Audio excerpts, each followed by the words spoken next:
everyone. Welcome to Give and Take, the flesh and blood show that's all about giving hot takes and even hotter overlays. As you can see here, we've gotten a facelift, and no, it's not the midlife crisis style facelift. It's the, I just feel like I need a refresh facelift. And so that's what we've done. I am joined by my two co-compatriots, my friends Breezy and TCG Talk. They're over here now, so I have to point the different direction than I'm used to. Breezy, TCG Talk, how are you both doing? Good. Great. Yeah, I'm good. I'm ready to talk about some fast flesh and blood. There you go. TCG Talk, what about you? Doing good. I just got done with family game night, which I also won, so I'm expecting to do the same here and keep my streak alive. Oh my God, listen to that. That is what I love to hear. The absolute just immediate fire take of I'm going to win today's episode. Okay, so we have to ask then, what game what game did you win? Parcheesi. No, we started with Taboo. I don't know if you ever played that game growing up. It was a lot like charades. Yeah. And then we played Spades. That was our main games we played. Oh, there you go. Spades. Okay. Spades and what was the other one? Parcheesi. Taboo. I almost said Parcheesi because Breezy said Parcheesi. And I don't know what that game is. You've never played Parcheesi? I'm sure if I saw it, I just listen. You're not missing much.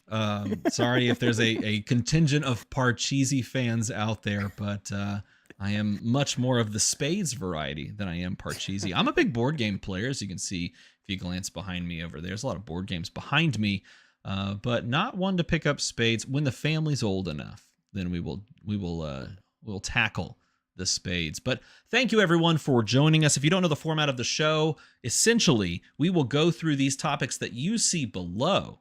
We will talk about each one. I will pitch some questions to these fine gentlemen over here. I will ask them to give me their takes. If I like their takes, I will give them points. If I don't like their takes, I will not give them points. If they say Kano, I'll probably give a point to them just because I'm a big fan of Kano. And with that, we will begin. But before we talk about the first topic, I want to say thank you for spending your time here with us. There's a lot of great streams going on right now. We were talking about this right before we went live. There are a bunch of fantastic streams. If you're not watching, the actual Flesh and Blood, like official YouTube channel, has their New Zealand Nationals going on right now. I think they're moving into the draft portion. The Australian Nationals is currently being streamed as well. There's going to be another Nationals popping up here in the next few hours. So we've officially entered the next week of Nationals season, which does indeed bring us to our first topic, and that's Nationals itself. Nationals is upon us. We have really entered in a new week of Nationals, and I wanted to talk about what we kind of expect within this Nationals. We've seen some games, if you were watching the streams that we just mentioned, we've seen some games play out already, a couple of really interesting ones on the New Zealand side of things. But my first question to you both is this about Nationals. Is this Nationals season really a one-horse race? Do you believe that Zen is really as dominant as the point totals for the first week have dictated? Because we'll talk about that in a little bit. He's gotten over 150 Living Legend points within the first week. TCG Talk, is this a one-horse race? I don't think it's a one-horse race. I do think that Zen is good enough to where the entire format is polarized around him. I think every deck that you play, no matter what your choice is, if you're thinking completely competitively, you have to say, like, how does it play into Zen? And I think that that's what's I don't want to say bothering, that sounds negative, but that's like what some of people's gripes are, right, about it, is that it's not that Zen's like powerful toward like Lexi and Starvo and all them were. It's not, I don't think it's even close to that, but it's good enough and it presents a archetype that forces you to prepare for it. Like, there is one deck in the format right now that is causing every other deck to have to tech for it. And I can't think of a meta where we've ever had that. We've had metas where you've had like 2 or 3 different things that you had to think about. This is a meta that feels like it's like one deck, and then you're like, okay. So I don't think it's a one-horse race. I don't think he quite has the win totals for that. The second week, I think, will be really telling of how much adjustments matter for this deck. But currently, I wouldn't say it's a one-horse race. I think there's like Zen's tier 1, and then there's like 3 or 4 tier 1.5 decks. So yeah. Okay. What do you think, Breezy? Do you think that this is all a Zen show, or are there other decks that have some say in the matter? No, I mean, I think that it's interesting to compare, especially coming off the back of like KO. It's given that kind of vibe where it's like fresh set, super dominant, one of the heroes. So all eyes are on it. So it gets that like proxy attention of just like, oh well, clearly it's the best out of everything that you can play right now. I agree that though, like if you are playing competitively and you want to play, more than casually at any event, you have to consider how does your deck tech into Zen. But yeah, I mean, I think also the contrast of just coming out of like one of the most open metas we've literally ever had in this game around like the heavy hitters era, which was not long ago. So I think it's like kind of stark and being like, oh, all of a sudden there's this really dominant deck coming from this like really fun, I can play my pet deck and kind of have some success. Now all of a sudden you got to think about Zen a little bit more seriously. So I don't think it's a one horse meta though. Yeah. So if we look at the numbers and the representation within this national season week 1, if we're looking at everything that's been played, I pulled the numbers off of a fantastic sheet that I think TCG Talk you actually contributed on to some degree. This was created by Vishra, and I don't have it on screen, but I wrote it down. Zen held about 15.5% of all the heroes that were played, of all the players that played. Azalea was the second with a little under 13% representation amongst all heroes played, and then KO sitting at 12%, essentially 12%. It was like 11.8%. So my question to you, looking at those breakdowns with Zen being number 1, Azalea being number 2, and KO being number 3, does that feel correct for this meta? Is there a hero that you think is going to climb in that percentage over the rest of the Nationals season? What is your take, Breezy? Yeah, I think those 3 heroes, right? We kind of touched on those were the predictions, and it wasn't like hot predictions either. They were just kind of standout decks: Azalea, KO, and Zen, of course. But I think the hero that's going to creep up and kind of has like had that foothold for a while is Kano. That was one of my predictions, at least. In our last show of like who kind of when it's all said and done, Nat's dust is settled, where does the 4th or 5th hero settle? I think it's gonna be Kano, if not creeping up into like the 3rd best deck. But again, we touched on it, or I mentioned it. It's just a really high skill intensive deck, so it's not like, oh, best deck in format, easy purchase from TCG player, I can play the deck. Like you have to dedicate time, practice, which is not something you want to do, pivot to mid-nats all of a sudden. So those that do play it will be heavily rewarded, and I know that there are a lot of Kano players right now. So I think that's going to be one to keep an eye out as we progress through nats. I will say that you get an extra point for being the first person to mention Kano. Yes, that continues to be a mini game that I will endorse wholeheartedly, so congratulations on that. But TCG Talk, what is your take on the subject? Do those 3 heroes, Zen, Azalea, KO, are those the heroes that you expect? And is there a hero that you think will climb over the next few weeks? Yeah, those 3 I think are just going to be the prevailing top. I mean, this meta is very different than last like RTN and PQ season and even Nats. So like if we remember last format specifically, I remember I did a video where it's like Jeremiah was like 11% of the format, and then KO was 11%, and then we had a couple people at 9, but there was like 5 or so heroes above that 9%. And I think that this format, it's evenly as balanced, air quotes, at the top. It's just the gap between those top 5 decks and the next is really high because of the representation. So I think those 3 will still stay up there, but I think new actually might come a little bit up. Like looking at the sheet that you referenced that I'm really bad at reading on the spot, New's at 10%, which is pretty high representation. I could see her creeping up. She might even get close to passing KO, I think, because I think that's most people's first thought. And with Pankaj winning his Battle Hardened, I think, and doing his tech and stuff, I think that's just that naturally, can sway people to play the deck. Maybe not this first weekend, but I think next weekend you'll start seeing more and more news, and it might even overtake KO, because KO, although the deck is insanely powerful, second wins, it has a couple odd matchups at the top, like Azalea and Zen both feel kind of crappy unless you really draw your consistent go again pieces. So I could see New coming in there because she's a natural like not like hard counter, but okay counter to both Zen and Azalea, which I think are the perceived 2 best decks in the format right now. Yeah, I totally agree. So that leads me to my third question for this topic. And we're going to go a little deeper into this topic with 4 different questions. But my third question for the topic is this: what hero do you think answers some of the questions that are posed by the meta right now, with something like Zen or Azalea being at the top? If we even want to call KO, because of its representation, the top 3, what hero answers it? My first thought was actually exactly what you mentioned in new, but I want to hear from what y'all think. Is there another hero that we haven't talked about that really provides some amount of answers to the meta right now that people aren't maybe focused on? TCG Talk, what about you? That's the hardest thing with Zen is Zen's bad matchups are like 40-60, which we haven't really had that in Flesh and Blood. Like even Starvo, as powerful as he was, had a couple like really hard matchups. It's just those matchups were very scarce. Even Lexi had like Uziri was not a fun matchup. The only thing that kept Uziri down was Illusionist, right? So like it was this weird thing where they had bad matchups. Zen's bad matchups are new and maybe like Boost Dash, which is very, very niche. And Victor. So to answer your question directly, though, the one that we're not expecting, I think, is Boost Dash. We saw a couple of them, just like, complete, I do not care. I'm just going to start with Pounder and you're going to race me.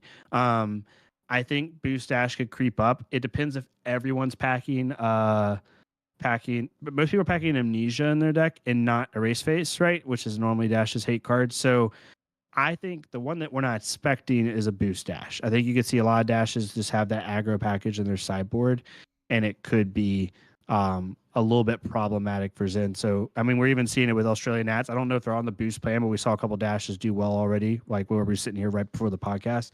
So I think Dash is the unexpected choice if I had to give one. What do you think, Breezy? What is your take on this subject? Man, I hate to say it, but I was gonna say Boost Dash too, just because man, as far as like versatility goes against the playing field, Dash has always maintained this like consistent workhorse.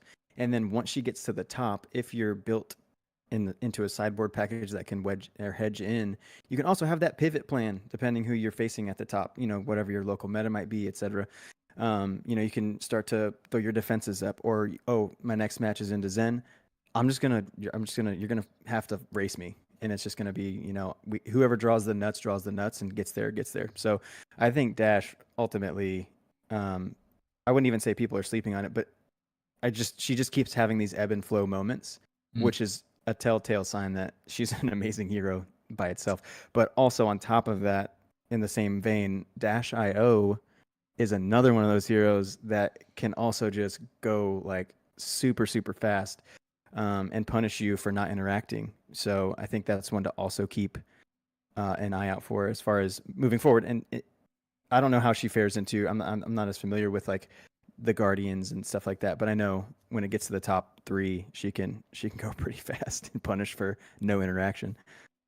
She had a fantastic representation the first week, with 3 people making it into the top 8 and 2 of them winning their individual nationals on Dash.io. And I think pointing out both mechanologist, or I should say both Dash versions, is 100% correct, because the way that hero can go toe-to-toe with Zen as far as a race scenario is concerned, both versions of her, and then the fact that you could choose to just play Inventor Extraordinaire and have a sideboard package that allows you to shift into a more blocking game plan into other heroes in the format, gives you that flexibility that you might need into a very heavily represented Zen field, while also being able to play to your outs, essentially. And my final question on this topic is kind of an interesting one, because after 1 week, we've gotten a sort of a lay of the land on Living Legend points, and Zen has already accrued in 1 week 150 some odd Living Legend points, and sort of charging forward in that front from just a couple of weeks of being out and on the streets. So my question to you is, what does this national season pose as far as Living Legend points are concerned? What are the implications of this season? Where do you see this going? Do you see any heroes sort of making their way closer and closer towards that, day in the sun that they might be receiving when they hit 1,000 points, Breezy? Yeah, I mean, Dash, like, just to keep, talking about her, she's super close. Obviously, she's the next closest.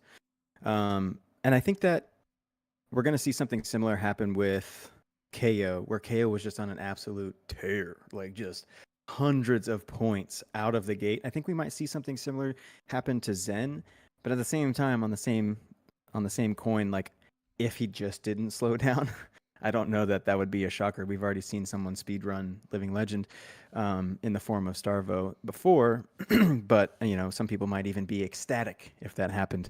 But yeah, I think that we'll probably see that same kind of like slow down trajectory, and then which will allow Dash to ultimately get there. I think Dash is going to be the first one to cross the finish line with how close she is.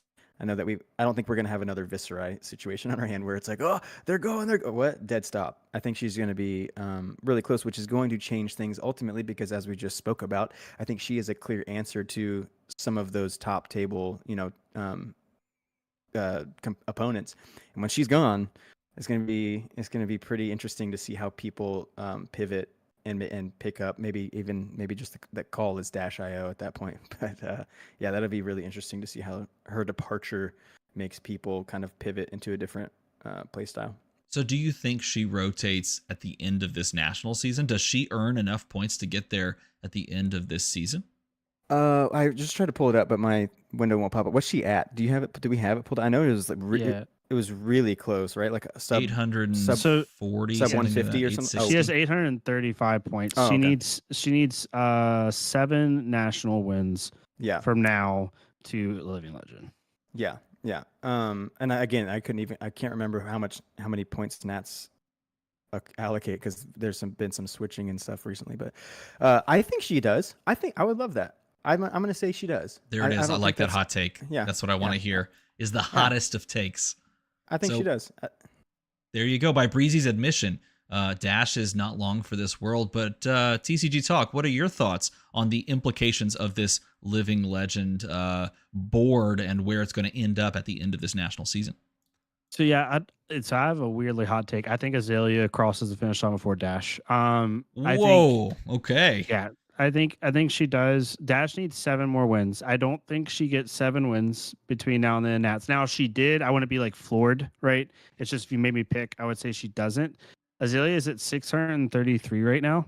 I don't think anyone gets to it at the internationals. I think it's going to be divvied up enough to where no one is under it. However, going into that final RTN season, PQ season at the end of the year, after Skirmish and after Worlds and stuff, I think, or even at Worlds, right? I think Azalea just at bigger events is doing better. Like Dash is the last like couple formats. Dash doesn't typically do well at like the higher level events, but she does well at like the events and nationals. I'm not saying nationals lower level, but it's lower player count. So Sure. At lower player count events, Dash kind of gets over the top, but whenever it goes to a big event, she doesn't.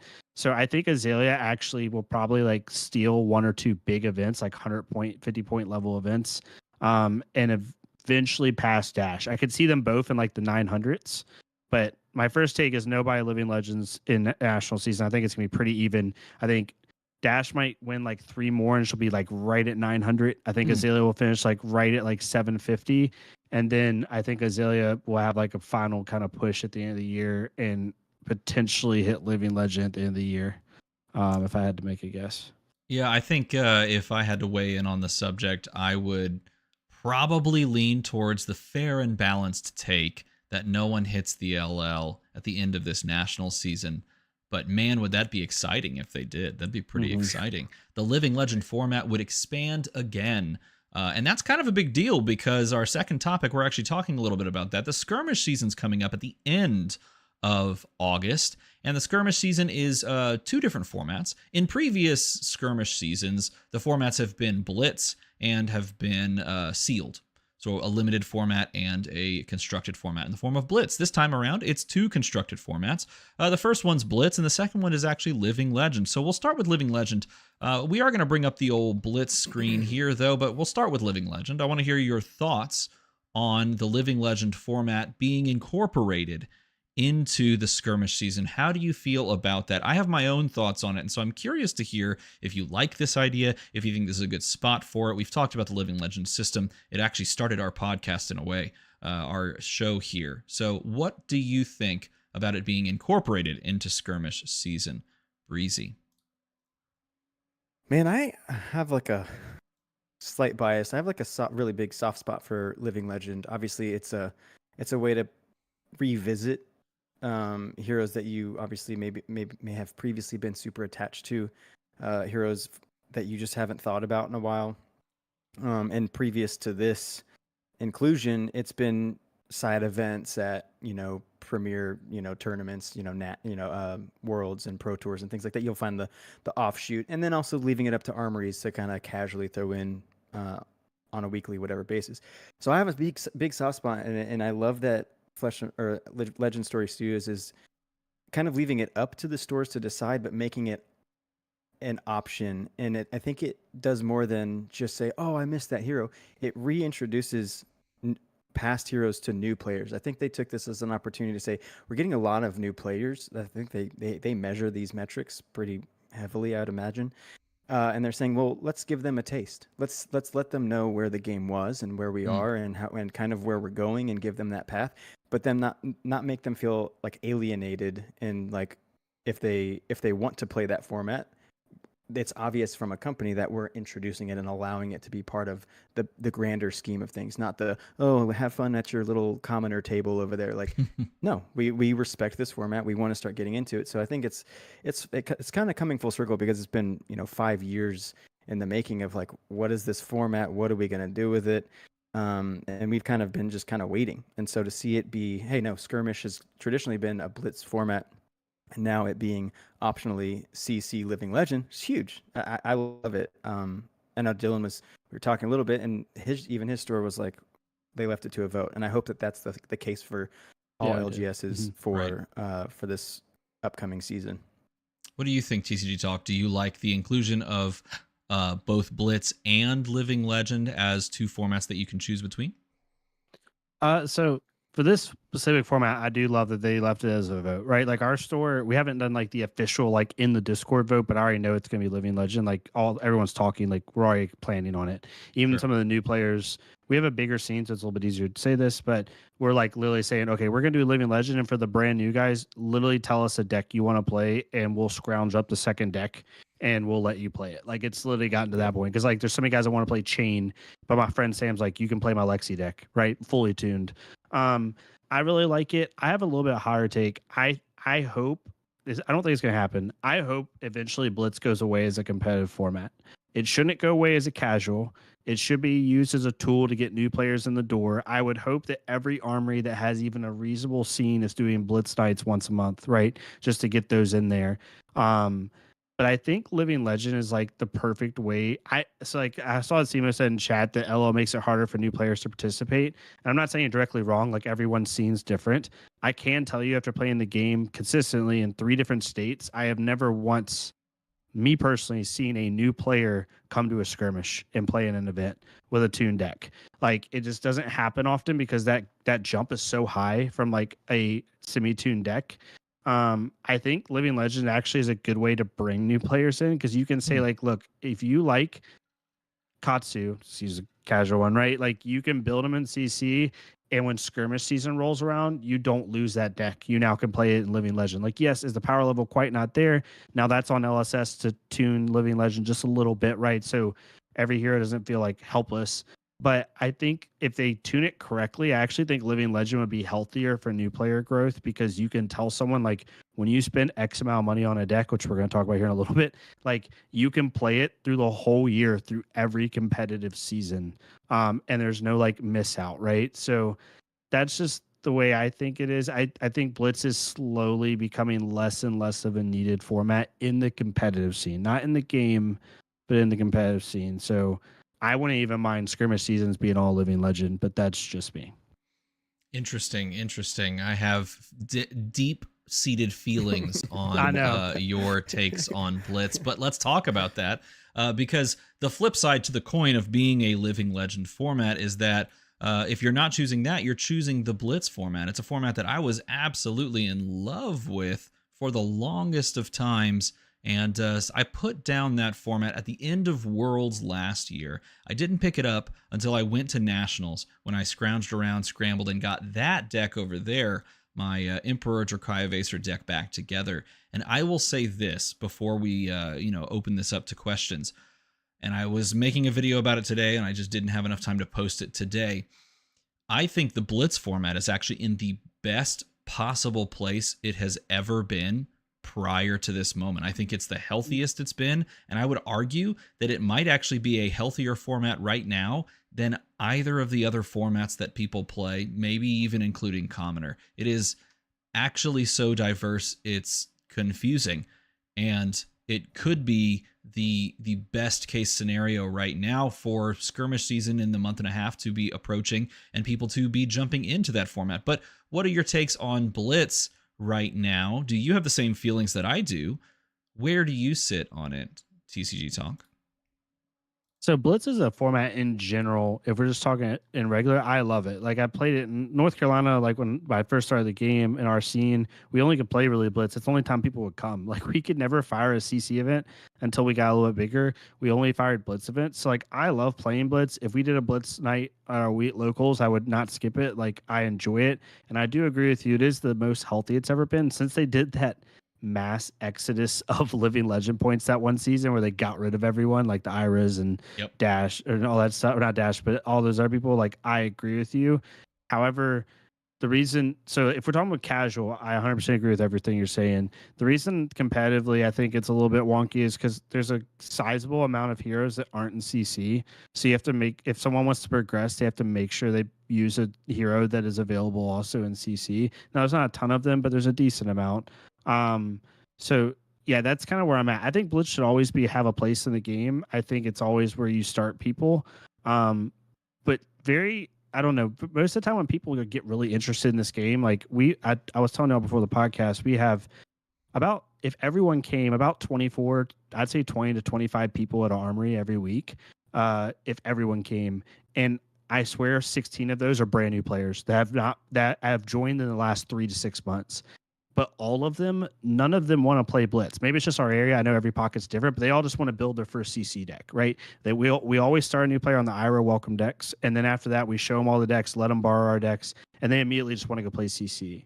So I think because that's where people naturally want to progress towards, Blitz can make that a little hard depending on what hero you choose. That's all I'll say on that. But in the game, I don't think it should ever be lost. It should be the starter format.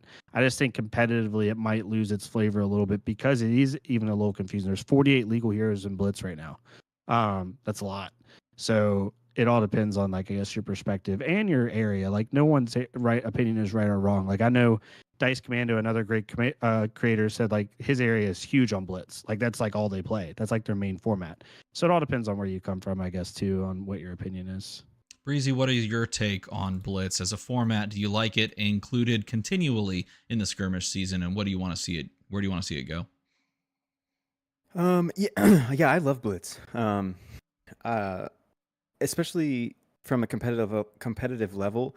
I think that's what I see this. I really agree with Dylan's point about, like, if I'm a new player and I buy a deck and then it hits Living Legend, I don't have to worry about losing it if that Living Legend format is being amplified and promoted. Yeah. I think the same thing can be said for Blitz and saying, oh, I'm a new player. I've just been attending these casual armories. Where's my next step? And if it is a skirmish and you like do relatively well, you feel really good about yourself. Like you took it from something just on a weekly basis and you're like, no, I competed and I got like, you know, some good XP and like I see my name up there and like I'm getting my, you know, gem IDs, kind of racking up some wins on something other than armories. Like you feel really good. And I think that's the mental state that would be good for a new player to grow and take that next step. Also, I mean, Blitz has some of my favorite heroes in the game. Unfortunately, they are only young heroes. I think Emperor. I really like Valda. She's super cool as far as Guardians. I don't really like Guardians, but I like her. You know, you've got Benji. You know, so some of those heroes that they in the future could turn into adult heroes currently only exist as Blitz. So I think that it's a really cool way to kind of keep those two formats in not in an exclusive realm, but in separate realms. But yeah, I think Blitz as a whole, the big thing that I think and why we hear the loudest cries, I shouldn't say cries, the loudest voices about Blitz is because those are usually the top competitors, and there's very little agency in Blitz because the life totals are so low. You can have just complete blowout turn. Like one Blood Rush Bellow could be the end of the game. Whereas in CC, I can survive 3 of those if I'm playing my deck right. So I think that's just where the loudest voices are heard because they're the top competitors, and usually people gravitate to what they have to say. So, yeah. So let me ask you this, both. What is the function then of Blitz in your mind as a format? Because originally it was the onboarding format. It was the format that allowed you to sort of stepping stone. And it was in a way, it was a stopgap format to allow for people to play in like, tournament style events or at armories at an abbreviated pace during COVID. So where do you see the format going now that CC is so readily accepted, that LL is coming up perhaps into its own in these skirmish seasons, perhaps in the future as well? What purpose, in your opinion, is Blitz serving or should serve? Is it an onboarding format only? Is that its only role? Breezy, what do you think? No, I think that I don't know when it was. It had to have been sometime last year because it was a while ago. When that kind of all this discourse about like, oh, Blitz, remove Blitz from tournaments because currently right now thinks Worlds, think Worlds, right? It was like it was like CC, and then there's some like 4 rounds of Blitz. I couldn't remember how many rounds. And then I don't know if it was James or Brian or whoever it was, came out and was like, this is top level competitive Flesh and Blood. If you want to play with the big dogs, you got to know how to play every aspect of this game. And I think that's where it serves its purpose, and almost kind of it's a funnel, it's a filter in a sense that says, oh yeah, sure, I can bring my Starvo deck and win, but when I switch up the formats, can you do the same thing? How good of a player are you? Are you playing the deck, or is the deck playing you? Show us. And I think Blitz is still just another one of those avenues right alongside drafting or limited, in that sense that it tests your mental and physical acumen with deck building, knowing your metas, knowing when to play to your outs with certain heroes, when to hold them, when to fold. It just serves as that kind of a format. But then at the same time, isn't it super cool that same format that tests the strongest players can introduce players to the game? Like, I think that's just where it will continue to live, which is weird because that's where the hard divide is. It's like, top level competitiveness or casual kitchen table games to teach you how to play. And so I think some people just can't see. They want more blur and more blend between, and they don't like that hard stop between the two. What is your take, TCG Talk, on the Blitz format? Where you think it's going, or where you want it to go? What purpose is it serving anymore? Yeah, so my opinion, I want to preface this because I truly mean this. It's not meant to be negative at all. I think Blitz is going forward. I think Blitz is meant to just be a fun side event format. I don't think it should be in the main rotation. Not that I don't think it should be. Wrong wording. I don't think it will be in the main rotation. I love Blitz. I'll play Blitz if my Armory said, hey, we're going to do Blitz for the next month just to change things up. I go every week. So I'm not saying it in a bad way, but I do think it's just going to end up being a really fun side event at big events to do, and then something for Armories to shake things up and make things fresh a little bit during a long competitive season. Just because I think you can see it with Armory decks, right? Their starter level product is going away from pre-con Blitz decks. If you do want a pre-con Blitz deck, you have to buy it in a bundle, which isn't good or bad. It all depends, right? I think they're using it more as a fun side commodity item rather than a mainstay top 3 format in the game. And with the Armory decks, I think it shows they're trying to make it to where your entry level is budget CC, right? And then we've even talked about our local armories where we wanted to do a CC event where you can't build a deck for over $200 or over $100 or whatever, right? It has to be budget friendly. We thought that'd be kind of cool for newer players. So where I think it's going to end up being a very popular side event format for most events, just based off the type of product they're putting out.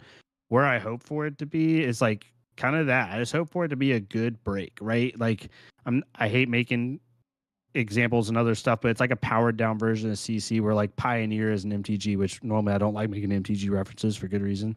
but I do like the fact that like you can switch Blitz up just to kind of like lower the power, have some fun, do some wacky stuff.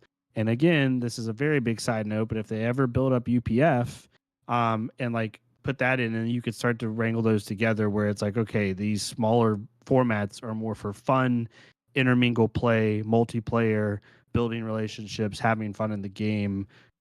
For when then you go back to CC and do your thing. So that's where I see it. So a couple of comments in the chat that I wanted to read out.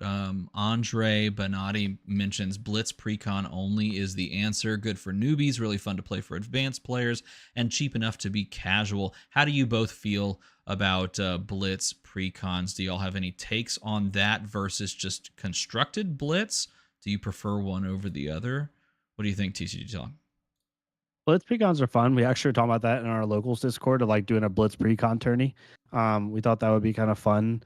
I don't think it should be a mainstay thing. I truly do. Like every store I've been to in 3 different states playing the game. Again, everyone's pocket's different. I just see them sit on the shelves.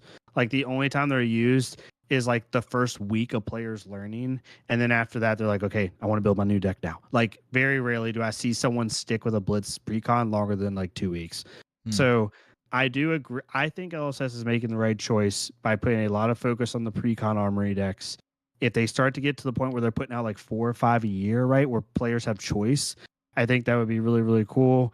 Yeah, that's. I mean, we're going to see 3 this year of the of the Armory decks. So we see 3 this year. We can expect perhaps more next year, if not just 3. But they started this whole process halfway through the year. So if we extrapolate the idea out, we could see 5 Armory decks next year, maybe 6. So we do sort of see the writing on the wall as far as where they're shifting their new player focus to. What do you think about the idea of Blitz precons, Breezy? I love them. I mean, that's how I taught my 2 sons, right? And they were 7 at the time. They just turned 9. No, they just turned 10. Wow. Time flies, man. So Time flies. Yeah. So, yeah, I mean, without that, I think that, you have to like scrounge for bulk and all that stuff. But I think that's where, like, I agree. I think the point is like you buy the thing and then you get so inspired that you're like, cool, that was fun. I'm either going to expand on it and add my own cards, or I now understand enough about the game that I notice what this hero does, and I'm going to go build that deck now, and I don't really need this precon anymore. Sure. But I mean, then at that same stage, what I do with them is I treat them like a board game, essentially, right? Like I collect them all because I'm a hoarder in that sense, and I want to see how LSS builds their decks and what their ideas behind how to construct a certain new hero, what power levels they are keeping the Blitz decks at. I kind of analyze these things like new toys, right? But then when I'm done kind of having my fun with them, I'll leave them here, and I have these like imaginary friends that one day will show up, and I'll be like, look guys, I got all the Blitz decks. You guys wanna play? And I think that's a really good option. I think that I like to have with those Blitz decks. And of course they just help to introduce new heroes as well. I think they can, in an ideal world, it'd be really cool to aside from a core set, have Blitz decks that are just these heroes, and maybe they're not legal in high top tier competitive, but they're just meant to be casual UPF. I hope they expand on that, because that's obviously going to be utilizing Blitz to its extent even fuller. So I think that there's just still untapped energy that can be poured into the format, and as long as they keep those precons around, that it keeps the book open. So I love them. Yeah, I personally love the idea of new heroes being introduced in Blitz precons, and that's kind of what we see them doing with Terra in the First Strike decks, which are technically Blitz precons. They're just being called First Strike decks. They are teaching decks, but essentially they are introducing a new hero to the game of Flesh and Blood that is Blitz only, as far as we know, and that has the capacity to be played at a very intro level and then can be leveled up. Personally, I would prefer not to see Blitz precons be something that is more widely embraced as a skirmish season type event. I don't see that as the answer. I think constructed level Blitz is the answer that I prefer. I love Blitz. Blitz is it was my favorite format before I really got in a stint to kicking just CC over and over and over again over the past year. It was my favorite format. And I will say, it was probably the most fun that I had all weekend playing Flesh and Blood. And I played in the Calling and had a blast playing in the Calling CC. But those Blitz side events and the format right now is in such a good spot with so many diverse heroes that it's almost a shame that we're going to have a lot of players picking up and running out the Living Legend format in this Skirmish season, because they're going to miss out on the most underrated format, I think, in Flesh and Blood. And yes, I'm saying that comparing it to Commoner, because I do think it is better as far as a play standpoint than Commoner is. So there's my flag in the sand. I'm planting my flag, as I say. I think Blitz is fantastic, and I do not want to see it go away or moved away from. I think it deserves its spot in Skirmish season at the very least, and I do think it's a competitive format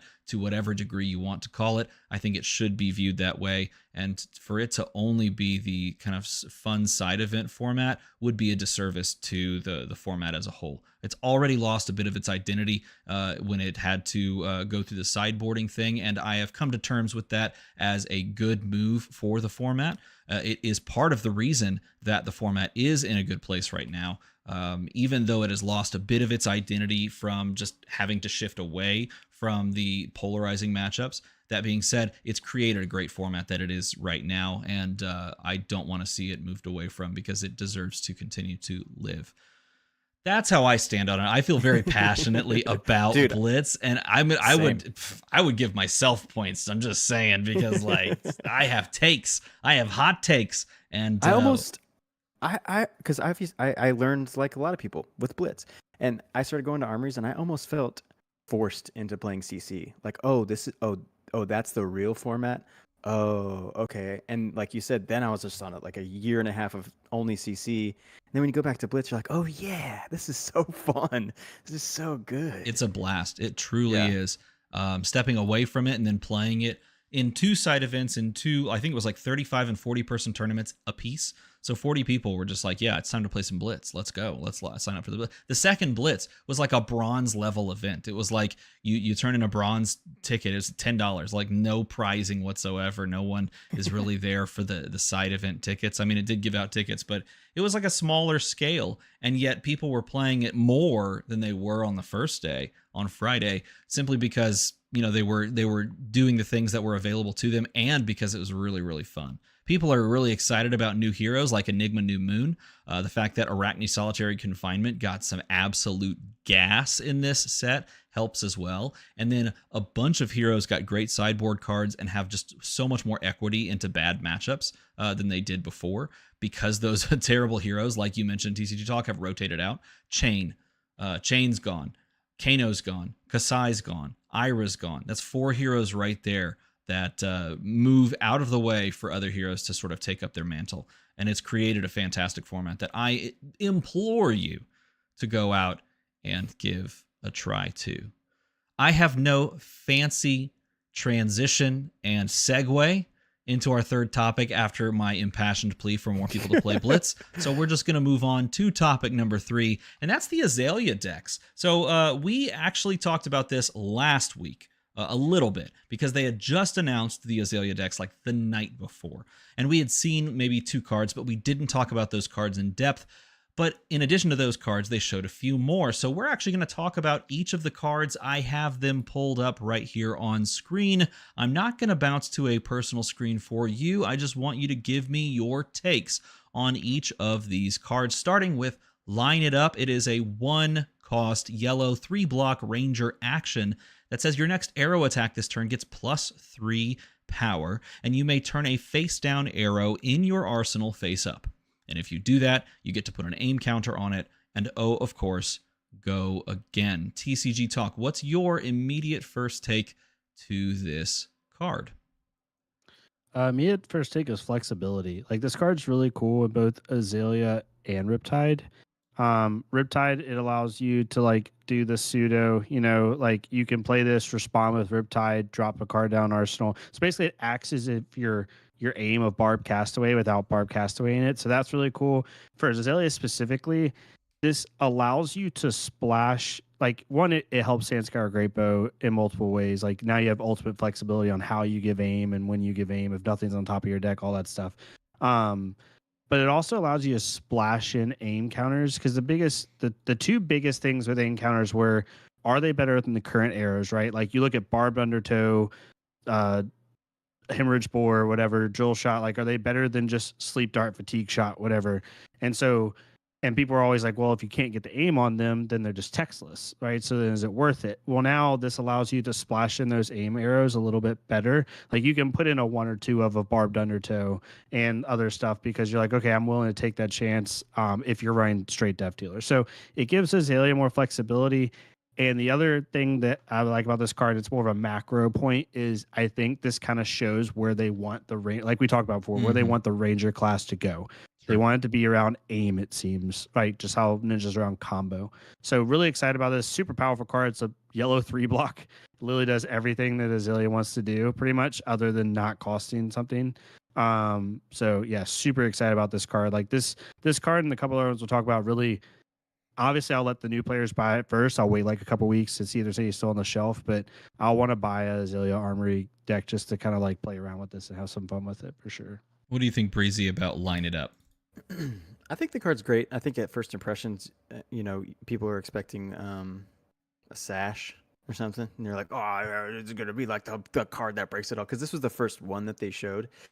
And so I think it's great. Like Dylan said, it's a yellow pitch, so you pitch it, and in the worst case, you still got one for Death Dealer or for an arrow or whatever. But it's pointing in the direction of like, oh yeah, people need to start paying attention to aim counters. We had this Dynasty support that started saying aim counters, aim counters, aim counters, but nothing really to say like, cool, like it's a kind of a conditional thing, and it didn't force Azalea into that, or it didn't really force any Rangers into it. And I think that this is another, like Dylan said, this is going to be that sneak peek into saying, hey, like, get ready, because this is kind of where the Rangers are going to go. No longer are they going to be printing just unconditional on hit, you can't play your game. I think they're going to have to say on hit, if you've done the thing, then you get to make them not play their game. Sure. And I think that this is their segue into making it a little bit more, once the Azaleas of the world have hit Living Legend, the scar tissue has healed, and they don't want to start saying like, oh great, just more free, break my armor, don't have to do a conditional thing. So aim counters I think is the way to go. And I love Sandscour as a weapon too.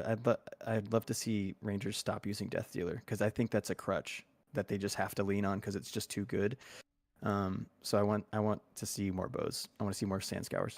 Bonus point for that hot take that I don't think is a hot take at all. I agree, and I think it would be fantastic to see more Rangers pick up the bows that have been printed, because honestly, there aren't that many bad bows. There's a bad axe out there.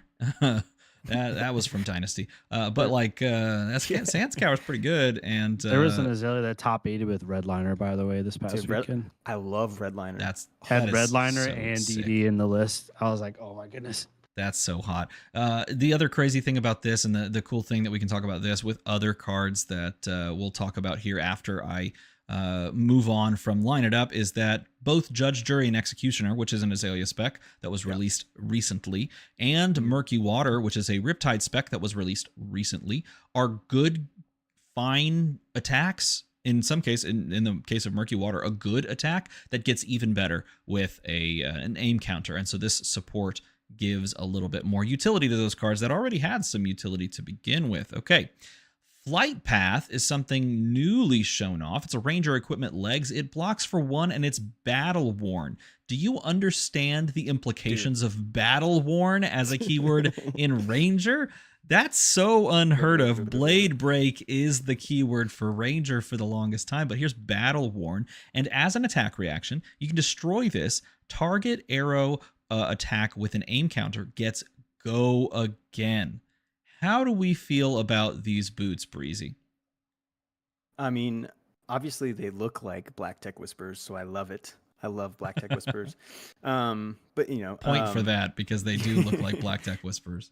Which just ties all thematically the lore together. They're down in the pits. Of outsiders. Yeah, it's a good outsiders callback. You've got the access to the kind of scrounged up mechanologist tech and stuff. It's great. I think that this card is amazing, to be honest with you. Again, another conditional thing. Hey, did you do the thing? Have another reward. Of course, it takes some lining up. Maybe you do the ranger thing and you don't block for that turn, just in order to kind of get that go wide turn. Because I think that's really another crutch that Rangers are having to lean on, and it's not their fault. They just don't have access to go again. Is the Bolton shots, right? Bolton shot is I've got Bolton shots. I can hit my go wides, or the 0 cost 3 go again thing. I forget what it is. That arrow. So they don't have access to a lot of Falcon Wing. That's it. Mm-hmm. I don't have access to a lot of go again, and this is pretty perfectly balanced in my opinion.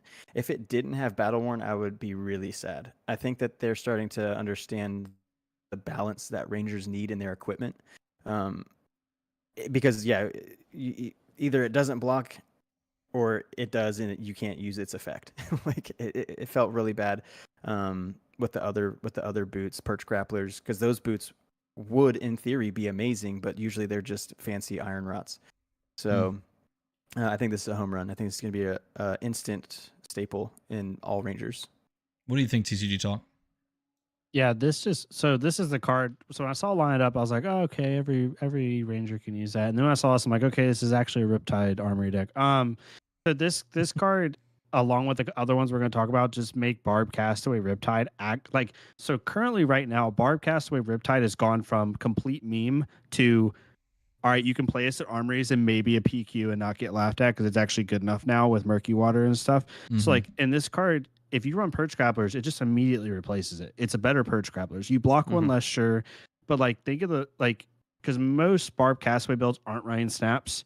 They're just running Perch Grapplers most of the time. And this opens up so many cool play lines. Like you could have a Murky Water in Arsenal, flip it with line it up, give it +3. Now it's +4 dominate. And then you can give it go again without paying another resource, then load an arrow with Death Dealer, draw. It's like you could, because this isn't conditional 1 or less like Snapdragon Scalers, and you don't have to pay 2 into it. You pay nothing. So you can literally put an aim counter on Battering Bolt and then play it and give it go again with this. So this boot gives so much flexibility to, like, you don't have, because right now in like the Barb Castaway builds or in Sandscour builds, you have to like jam in and Lightning Strike or Wing Shot or these go agains that you really actually don't want in the deck, but you have to go wide somehow. This replaces a set of Enlightened Strikes, because like now you can unconditionally have maybe a 3 arrow turn potentially with Riptide's ability, right? Like playing go again, Bolton Shot, load, draw, like stuff like that. So I agree with Parker. This is like an auto staple in any deck that runs Perch Grapplers. Maybe if you're still on like a Redline Azalea, maybe still just run snaps. But in any Sandscour build, and in my opinion, any Riptide build, this is now the premier main boarded boot. Like no questions asked. I want to point out that they have already talked, as it has LSS, about the idea of creating sideways design cards, right? Cards that fill a gap, or fill a spot that is traditionally dominated by powerful pieces of equipment or cards, right? So we've seen a lot of great 6-power attacks with 3 block that have relevant on hits come into the format. You've seen Balance of Justice sort of take the place of Crown of Providence, which took the place of Arcanite Skullcap. This is the perfect sideways design for Snapdragon Scalers, because they both have great use cases and you want one or the other in different builds. And so I really love that they're not power creeping Snapdragon Scalers in favor of this card, because you're not putting this card into something that does not care about aim counters. It does not work. It's Iron Rot, right? You're just going to run Perch Grapplers. You are putting it into something that feeds off of aim counters or supports aim counters, and this in turn supports that archetype. And so this is a fantastically designed card. I'm incredibly impressed by it. I think it's exactly the type of thing that they need to continue to do, and clearly they are going to. Speaking of awesome cards, we have Sharpshooters here, which again also has 1 block Battle Worn. This is an ARM equipment competing with some great ARM pieces in the Ranger class that says, action, destroy this. Put an arrow from your hand face up into your arsenal with an aim counter. So comparing this to the normal gloves that allow you to drop in and give +1, this drops in face up, destroys itself, of course, and puts an aim counter, which in some cases can give +1 depending on the aim trigger on the arrow. What do you think about this one, Breezy? Yeah. I mean, to be honest, I think long draw at first was like, and I think people are coming around to being like, no, it's actually pretty gas. Like it can win you games in a certain pinch where bullseye bracers could also, but this, long draw is a cool side piece. I don't know where this one competes with that. It still feels like third tier to me. Because you put an arrow from your hand face up into your arsenal with an aim counter. It's substituting that +1 that bullseye gives you.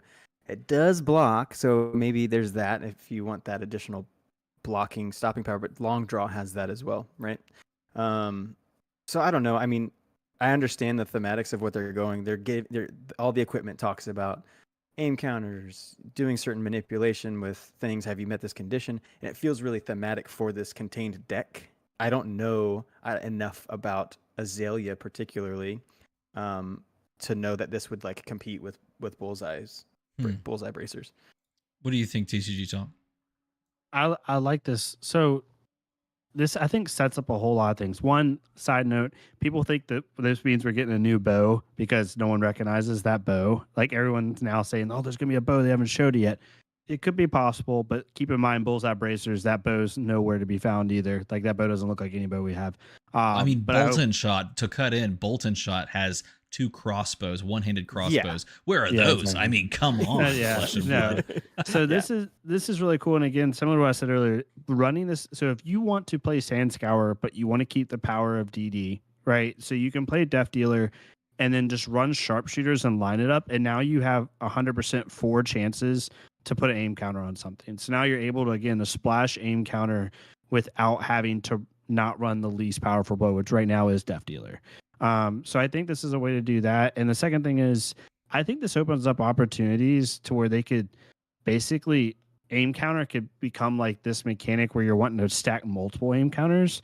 Like they could eventually come out with an equipment that says like, a legendary chess piece. It says like the second time you give an arrow aim counter, it gets +2, +3, or it gets overpower or something like that. Because it seems like to me, like there's repetitive effects with some of these things. And I think that potentially they could make it to where, okay, if we're going to sit around aim, maybe we're sitting around putting a couple things on aim. Like if it's, it has 2 aim counters on it, it only can be blocked by X cards or something like that. I don't know, because it's really hitting its target, right? So I think that could be really cool. I love the thematics of it. It's going to allow current Ranger players to splash in other archetypes without having to hard pivot to the other bow.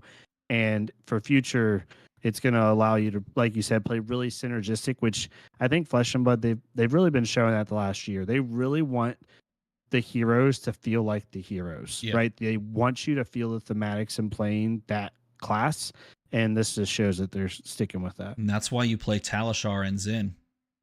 Correct. Yep, because it feels just like Zin. Yeah. No, okay, so here's the thing. If y'all like, this card, if you're a fan of Flight Path, you should be over the moon with Sharpshooters. I would argue Sharpshooters is better.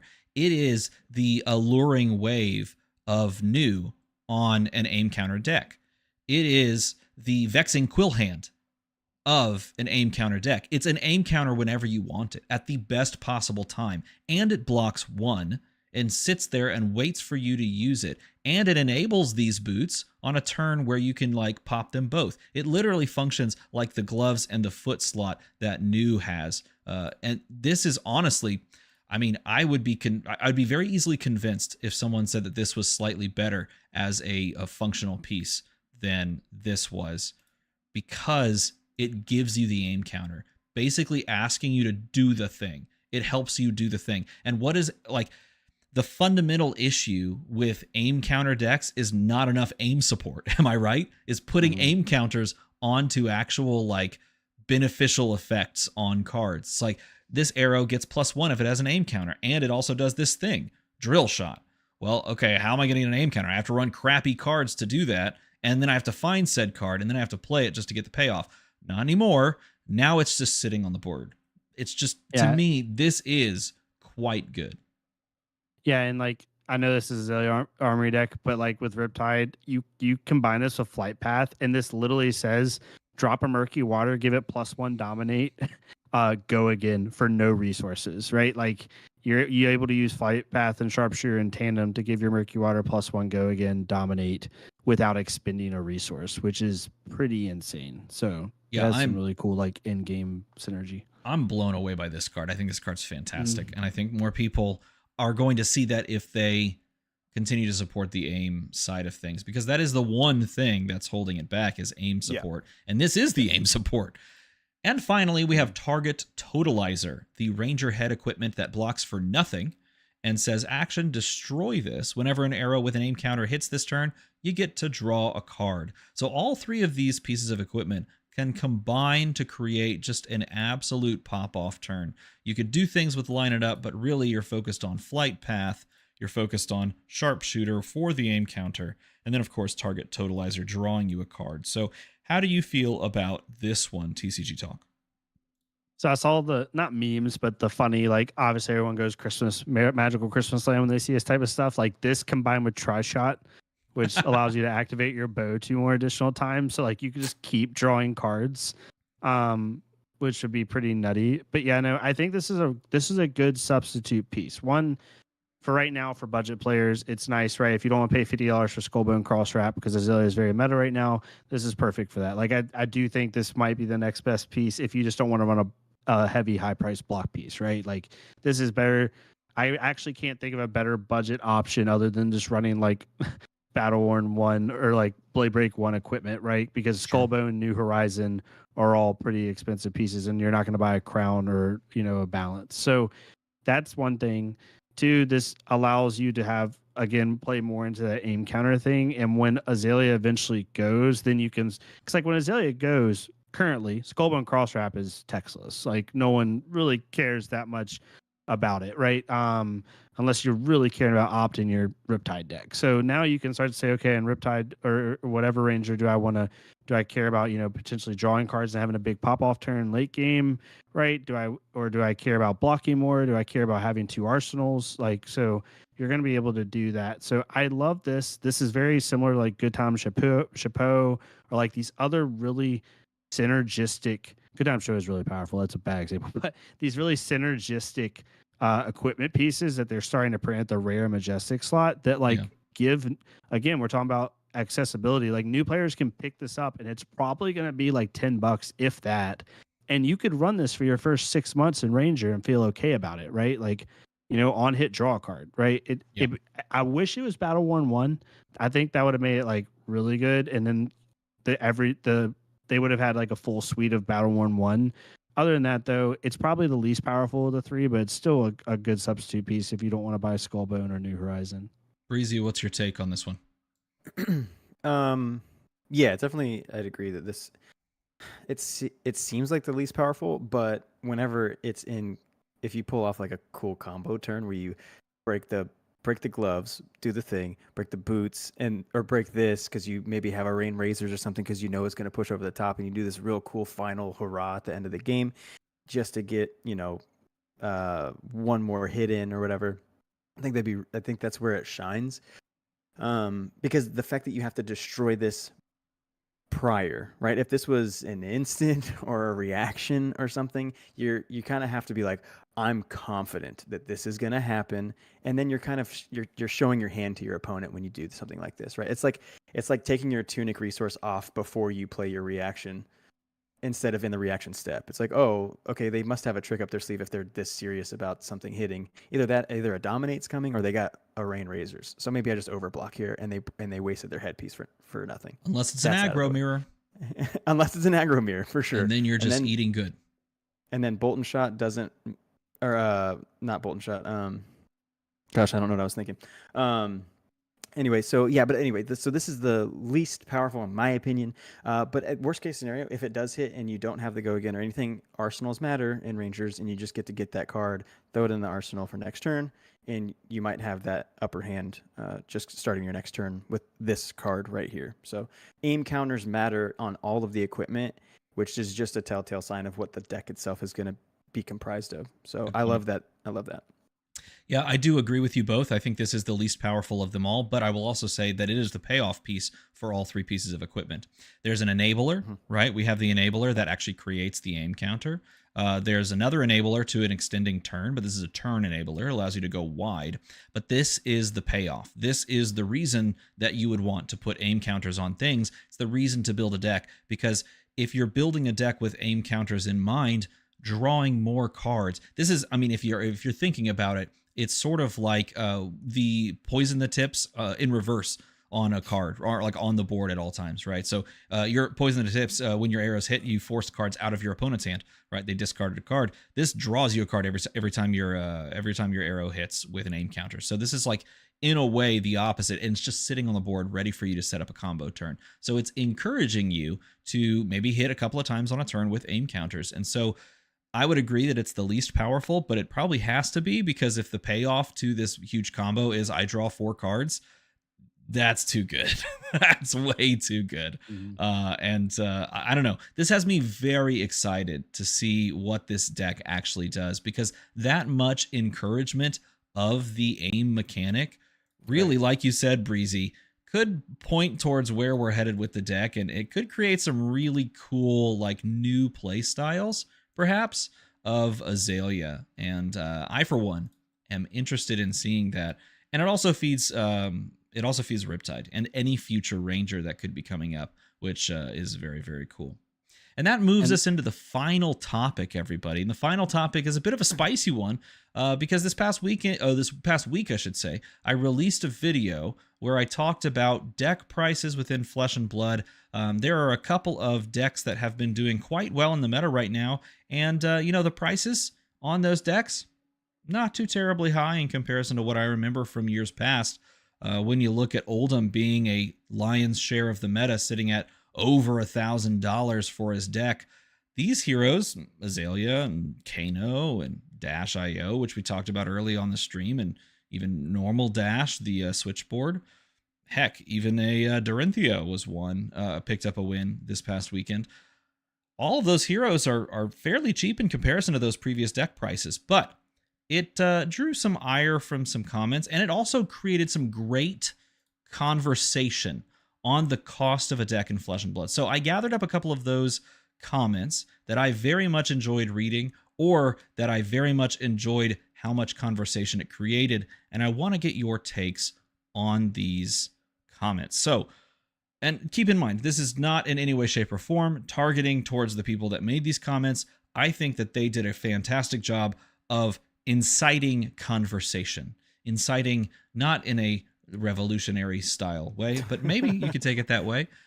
Nevertheless, this is not an opportunity for us to gang up on people if you disagree with their opinions. What it really is a way for us to dig a little deeper into the game that we all love and see where that game is headed with regards to pricing. So let's start with this one. This was the one that really I saw a lot of comments directed towards, both on the video and also on other social media platforms.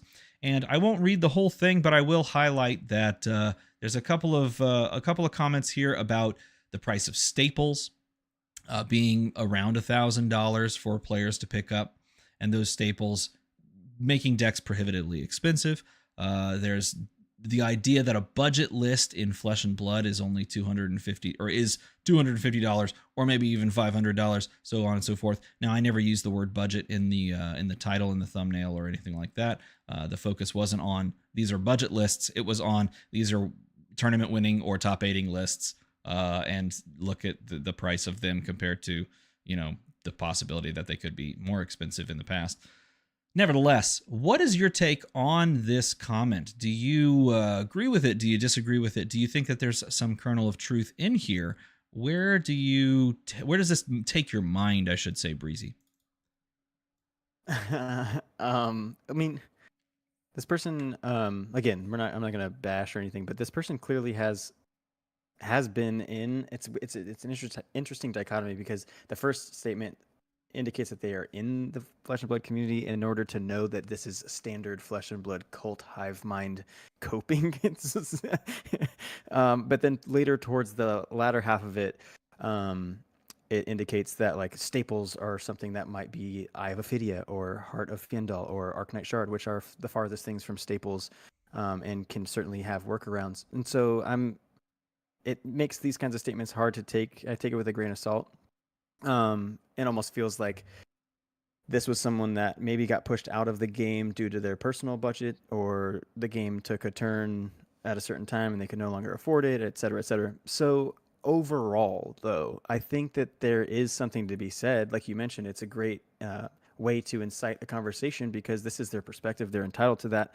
Other people I know feel the same way. So therein lies the conversation starter. But I don't know that it's necessarily the best worded to get their point across, because it does feel very much fueled by emotion, which seems to be the repetitive thing. Is like it very much feels emotionally driven when price gets brought into this game, which is kind of two-sided, right? Like it's either coming out of a desire to want to play the game, but it's going in a direction they just can't afford it, so that hurts them, or they feel isolated and like they're not welcome, which is obviously something we don't want in this community.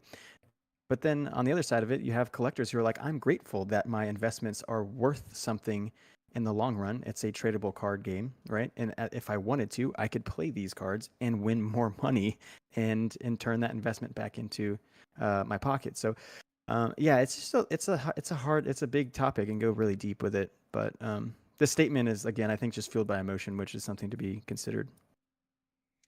Yeah, what do you think, TCG Talk? You have some opinions on it. Yeah, that individual, I'm assuming, is jaded in some way, whether warranted or not. I don't know their life, and so like I won't judge. Flesh and Blood definitely is the probably. It's not probably. From my research, unless someone tells me otherwise, Flesh and Blood is the most expensive. I call cross-constructed rotating format because it is, in a way, rotating format card game on the market, major one on the market. However, I don't think it's copium to say that your money goes farther, because once you buy into a class, like you do spend less money. I have all the stats from me, but I'm not going to bark out numbers. I don't think that's helpful. I will say that I think it's all cost is so relative, right? And I think if you've never played a card game before, Flesh and Blood looks insane as far as pricing, right? Like if you tell any person like, hey, you want to get into this hobby, right? You want to get into going golfing, like, yeah, man, I wouldn't mind. Do you have some clubs I can borrow? Like, yeah, but all you gotta do is put in about $600 and you're good to go, right? Like most people are like, no. But if you talk to an avid golfer who golfs all the time or who has played other like hobby sports, they're like, oh, that's, I get it, that makes sense, right? Yeah. Like if you talk to a 5-year Magic player and you say, hey man, if you spend, or hey whoever, if you spend $500, like you'll get the Crundle deck, you can start off by spending like $250 and then work your way up. They're all like, yeah, no, I get it, that sounds about right to me. So I think it's all relative. Cost is relative, right? $250 could be someone's like 6 months of fun stuff money. That could be one paycheck of someone's fun stuff money. Everyone comes from different walks of life, so like that's expensive is relative. So this person, I hope like it wasn't a bad experience that made them jaded to the game. I will say, like, if you take out one class in the game, which is Assassin, which is the funniest thing, that's the most expensive class by a long shot. After staples, so like the one stat I will bring up just for the viewers is I did 6 staples. I think there's 6 cards in the game that are true staples: Command and Conquer, Fyendal Spring Tunic, Enlightened Strike, Balance of Justice, Crown of Providence, and Art of War. Someone could even argue Art of War is niche. You could say 5. So like even if you took Art of War out right now, the staples are about $580, but those are going to be good to the time. I don't see them getting rid of any of those cards for years to come, in my opinion. So after that, the average cost of a deck is about $374, which now you're starting to get close to like what most other games are. And the thing about our game is once you buy that, like you're pretty much in it. Unless you want to switch classes, like you might do maybe $100 a year if you really care to do it a year. And I'm highballing, right, depending on the class. Mm-hmm. but there's also like cheaper ways to get into it. Like you can build a budget. You can build a budget deck that wins at the Armory level for under $100. You can. I did it with Katsu with Hope Merchant's Hood for 6 months. I know how, like, you can build a really good Dash.io list right now and just not run Crown of Providence or Balance of Justice for like $120, and you can win an Armory with it 100%. So like there's ways around it. It's just about the education of that. And I think our game has been marketed so highly competitive for so long that it's hard to do that education, but it's just around that. Like it's just around us as players, like being able to convey that. Because I've had the same problem you've had, dear mama, where I made like, budget deck lists and they're like, this would never win. I'm like, I've literally won with this list. I wouldn't be putting it on my channel if I hadn't done it. Yeah. And so it's just about that education. I think the game's getting there. We're way better than we were. I've been doing the budget like evaluations for 2 years, and the average cost of decks has gone down $200, like over 30% in the last 2.5 years. So that's a lot, and it's getting there. So it comes with the territory, but at the end of the day, it's a hobby, right? And like we're all adults here, or like young adults or whatever, and you decide how you spend your money. What seems cheap to you might not seem cheap to someone else, and vice versa. So. Let me ask you this: do you think, and we'll go TCG Talk, rapid fire answer, yes or no? Do you think Warmonger's diplomacy is a staple in this game? No, it's not a staple. Once Azalea leaves, like, yes, you can run it really quick. Yes, you can run it to like maybe Tekken a KO so they can't play Blood Rush Bellow or something. But like that card is already slightly getting hated out right now because of Long Draw Half Glove. Like people are saying you don't have to run Warmongers anymore. Warmongers is not a staple. It's not. What do you think, Breezy? It teeters on the edge. I would say yes. I'm gonna lean yes. Because as long as heroes care about playing non-attack actions into attack actions, which is arguably the two most popular and common way to play Flesh and Blood, that card stops you from doing that in your turn. I give Breezy a bonus point because even though he doesn't know this, he just talked about the next meta with Rosetta and 2 new Rune Blades. I know. Non-attack into attack. So it very well could. I would, if I had to answer though, I tend to agree with TCG Talk. I think that it is not a staple and shouldn't probably be considered one. But there's a chance that it becomes one if 2 Rune Blades that come out very soon want to go non-attack into attack. So in my opinion, I don't think so right now. It shouldn't be considered a staple, but it could if that changes with Rosetta. Yeah, exactly. Nick Bova mentions 2 new Rune Blades right there. There's some great conversation in the chat, and this is what I expected to have happen with this topic specifically, because this is a topic that we could just spend an entire episode on. It's like, what's the point of the entire conversation? Is it really about cost, or is it about something else? And that brings me to our next comment, which is this one. The better comparison would be, how much money does it take for a beginner to beat an experienced player with a competitive deck? Most TCGs have some variance in game mechanics, allowing a beginner to sneak a win once in a while with a $10 to $20 deck. I will say a $10 to $20 deck winning against experienced players, I would disagree with, unless you're playing exactly Pokemon, because a $10 to $20 deck represents the precon.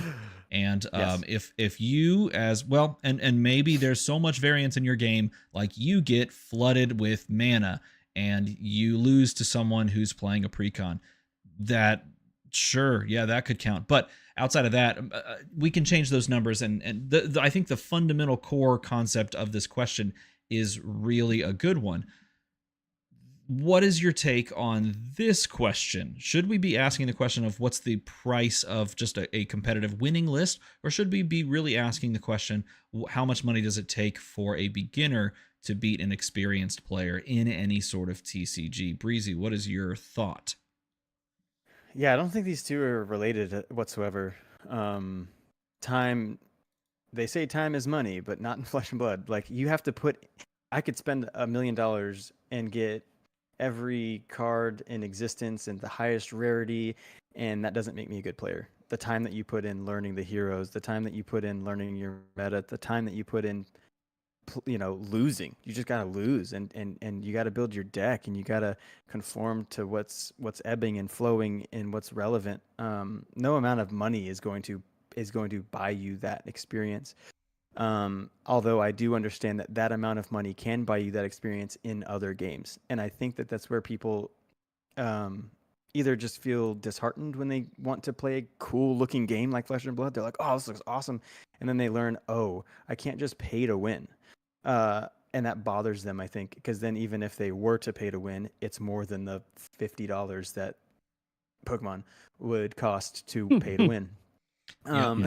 So yeah, and then I mean, and I think that they're saying, like, to this point here, they're saying another issue is that the more expensive cards hit more and defend more, while commons are usually the worst cards. Yeah, that's just not like none of that. That's like the Talk about most Sink Below for a second. yeah, that's the most false statement about this game, which is really disheartening to see that people just they it's like they're window shopping it and they're like, nah, not for me, and then they immediately have these really strong opinions about it, and they're like, well, obviously the more expensive cards hit harder. That's the pay to win mentality that other TCGs have trained them into believing, and it's unfortunate because that's not there's actually a lot of variance and a lot of skill that is required and not your wallet. Well, to their credit, I mean, we look at Majestic 6 power attacks, and the Majestics usually block 3 over blocking 2 compared to, I mean, you look at a spoiler card that Breezy actually had a while back from the Outsiders set, which was Cut to the Chase. Yeah. No, not Cut to the Chase. It was Purse one. It was Cut Down to Size. Cut down to size, which was a great on hit. Because it forces a card either way, but it was a 2-block, and you compare that to like Amnesia from the same set, and that is a great on hit with a 3-block. So there is some validity, but I think it's really hard to generalize that because it doesn't really play out that way. And even to that, like, I think that they've become a little bit more understanding of how to balance things, right? Like CNC today would block for 2.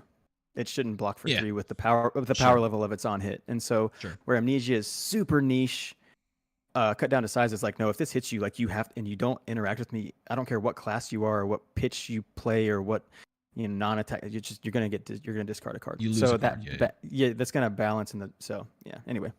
What do you think, TCG Talk, about this comment? Does anything stick out to you? Do you have any hot takes for us? Yeah, the hot take, and this isn't meant to sound cold, it's just how it is. Like, if you're looking to get a $20 pay and steal some games, this is not the game for you. This game is literally designed at a fundamental level to prevent that from happening. Yeah, that was the whole draw of this game, is that someone can't come in with a turn 2, well, typically can't come in with a turn 2 kill, or can't come in, right, like we've had those, but they generally try to make and it Blitz, where, anyone? Yeah, they generally try to make it to where the better player with the better deck wins. Like we literally just had this week, and this is not me hitting on the new player, it was really funny. He was playing Prism, completely proxied. It's not an Armory. Like, just want to get used to see if he wants to buy into it, and struggled for like 3 games. And then he's like, can I play your Zen deck? Like a fully built Zen deck. And I was like, okay, I'll play your Prism deck. And I beat him with Prism. And he's like, why can't my Prism deck do that? I was like, it's the same deck, dude. And I'm not even a good Prism player, but like, I'm like an okay one, right? So, but it showed him like, no, it's like, that just shows to you it's not about the cost. And like, Flesh and Blood is designed to allow you to, through good play, beat people. Now, to his point at the very top, I think there are a couple decks. I could give you a $50 Dash IO deck, and I promise you, in a certain meta right now, if you high roll max fees, you can win an Armory with a $50 Dash IO deck. Like, if you high roll those max fees. So like, there's certain decks that can do it. I can build you an $80 Katsu deck that I feel really confident right now in this meta, as long as you avoid Guardian, can do really well. So it depends on the deck. Some decks do have a lower cost ceiling to like start to be competitive than others. But yeah, generally this game, like, I've been in universes, which is not crapping on the game. I love their like crazy little weird interactions. That's a game where you can go in, buy a $30 deck and do well. This game, it's just not. That's not. They literally designed this game so you can't do that for that very reason. So, I also want to point out that at the very bottom, the pay-to-win aspect expands to the knowledge of the game, since most of the articles discussing strategies are locked behind a Patreon wall. Oof. I will say it is incredibly easy to go onto YouTube and search Flesh and Blood deck tech. You will get so many results. And it's not just from me or TCG Talk or even Breezy. It's not from us. Well, some of it is, but the fact is there's so many people out there that are just putting out deck techs because they want to share what they're working on. Like Mhm. there's an entire channel dedicated to Riptide called New Horizon. Every single Love those guys. video is here's the 2 cards we've changed from the previous list, and it's an hour long. And people are flocking, going nuts for it. Yeah. Fantastic channel. Like that Really exists for just about every hero in this game. So to say that it's all locked behind a paywall, I think is disingenuous to how this community functions. Yes, some of it will be because people want to try and make a living doing this, being, passionate and supporting their both their channel and the community at large. There is nothing wrong with that at all. But to say that all of it is locked behind a paywall is just, or most of the articles, go on TCG Player. There's literally a developer of the game writing like budget deck techs. Like, are you kidding me? Carol literally writes budget lists and like articles every week about this game. Isn't that insane? So I'm just saying, I don't know. I don't buy the argument there. The final one we're going to talk about on this topic is perhaps my favorite comment, and it was one that actually made me screenshot it on my phone so that I'd remember this one, and that's this comment. And it is a book. They wrote a book, but it's probably one of the better comments I've ever read. I don't really want to read the whole thing, but I'll put it up there. I think this is the key concept that we should get at, which with Fab and affordability isn't necessarily the price of the top tier decks. As you've shown, those are on par with MTG modern lists and Yu-Gi-Oh decks. The problem I see with Fab is the new player experience. There's no casual, budget, affordable scene. Any opportunity to play Fab is with top tier, highly optimized lists that would cost around $500. So the concept being, what does a new player experience? Are they looking at this game and saying, okay, what is the pathway? And the pathway is, okay, I'm a new player, I'm going to pay this money, and then where's the casual scene?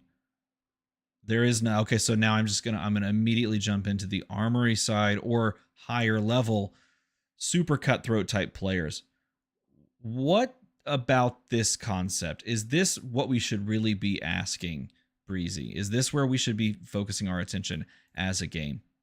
Yeah, man, this one actually, I understand. I didn't read this one, but just based off that like kind of cliff note or whatever that quote was, I think that this one resonates a little bit more with me, and probably with most people who start a game, because not everyone has friends at the LGS, and they don't know where to go from there. They kind of need some guidance, right? And I think that a lot of times the onus falls on the community, which it should not be the way that it is, right? The amount of weight that this community is holding up in order to keep armories firing, in order to keep local groups meeting at the LGS is insane, right? The onus of something like this falls on the local game store to make it incentivized for players to feel welcome and create that pathway for them to say, hey, like, we do these, you're more than welcome to come. We have a bulk box over here you can always go through, a penny a card, whatever things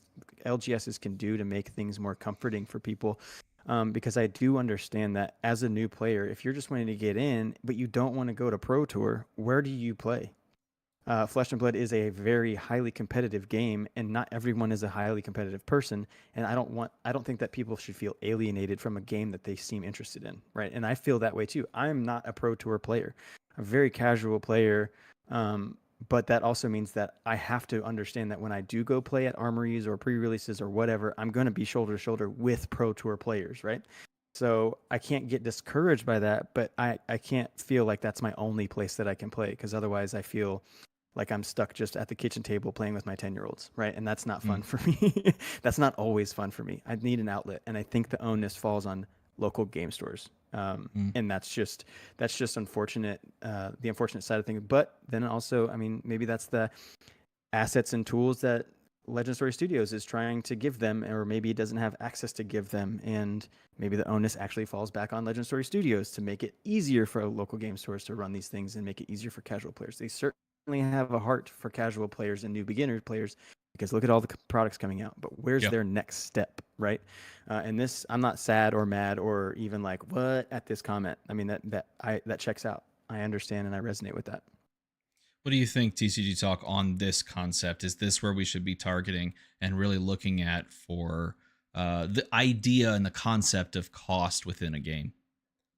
Yeah, so it's very difficult. There's so many layers to this. So like if you back all the way up to when Flesh and Blood started rising to power, so to speak, right? Like their whole mantra was in the Flesh and Blood, that was number one.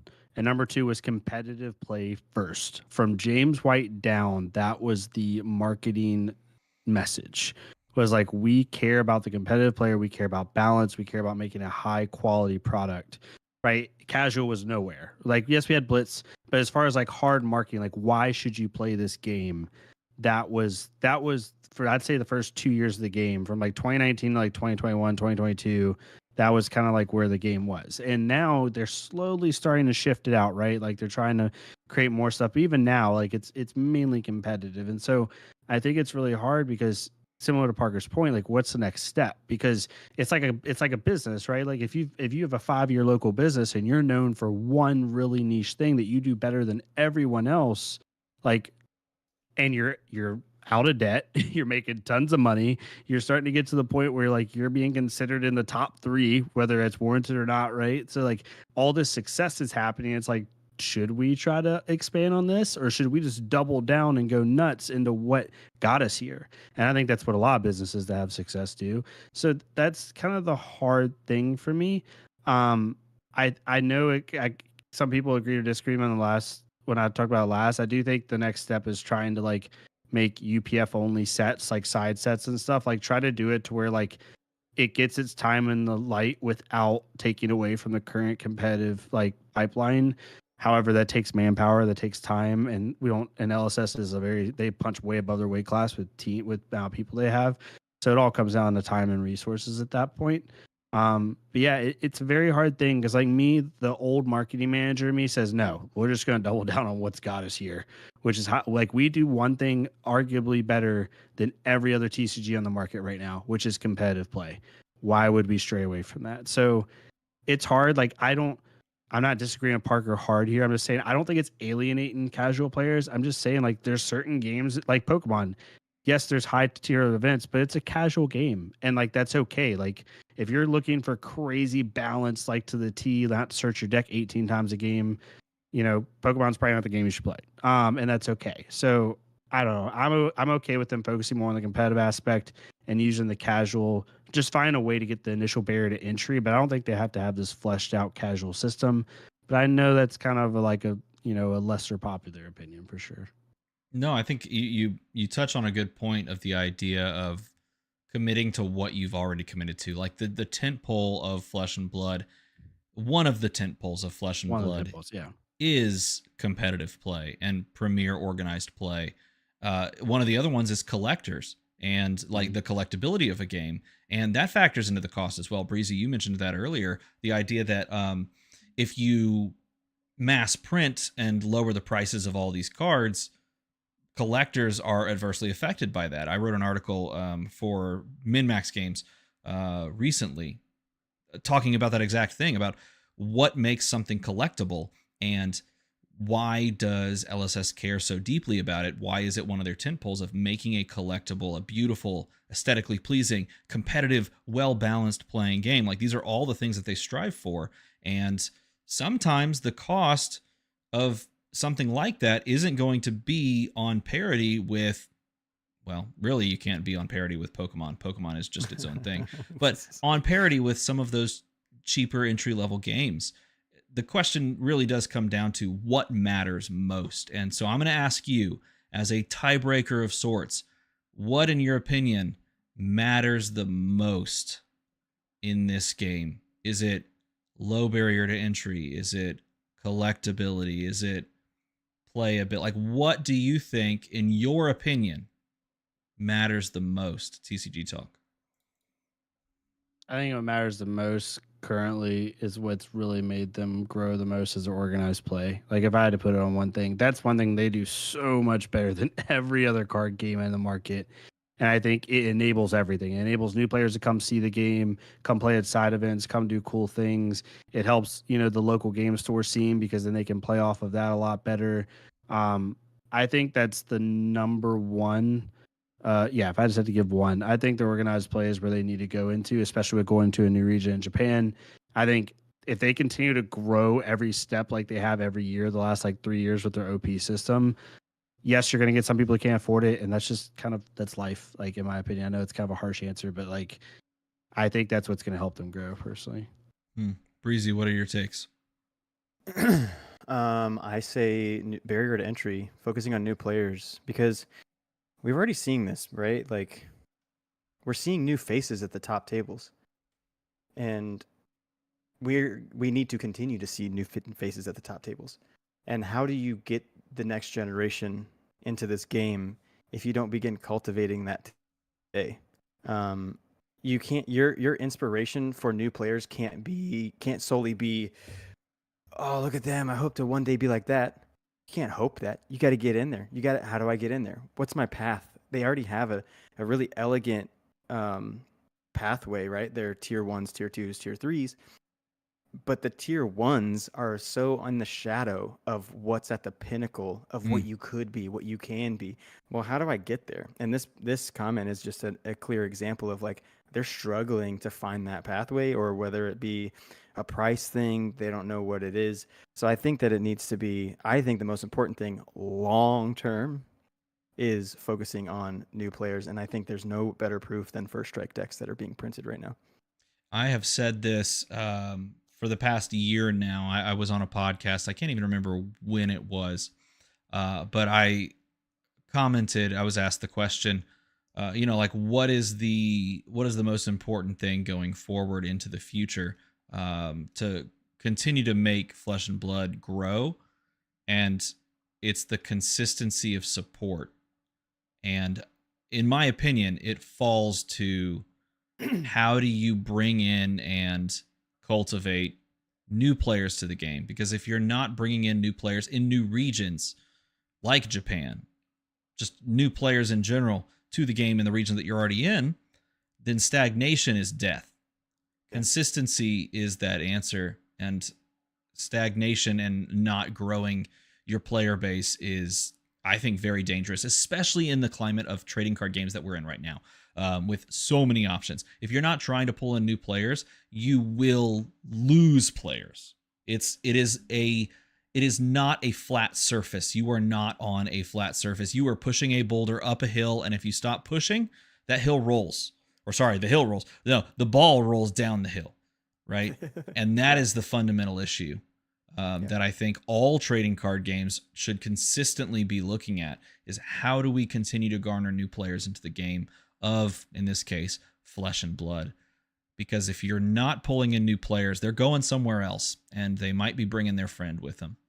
With that being said, ladies and gentlemen, I am going to award the final point to none other than Breezy, because I gotta agree, that's where I fall.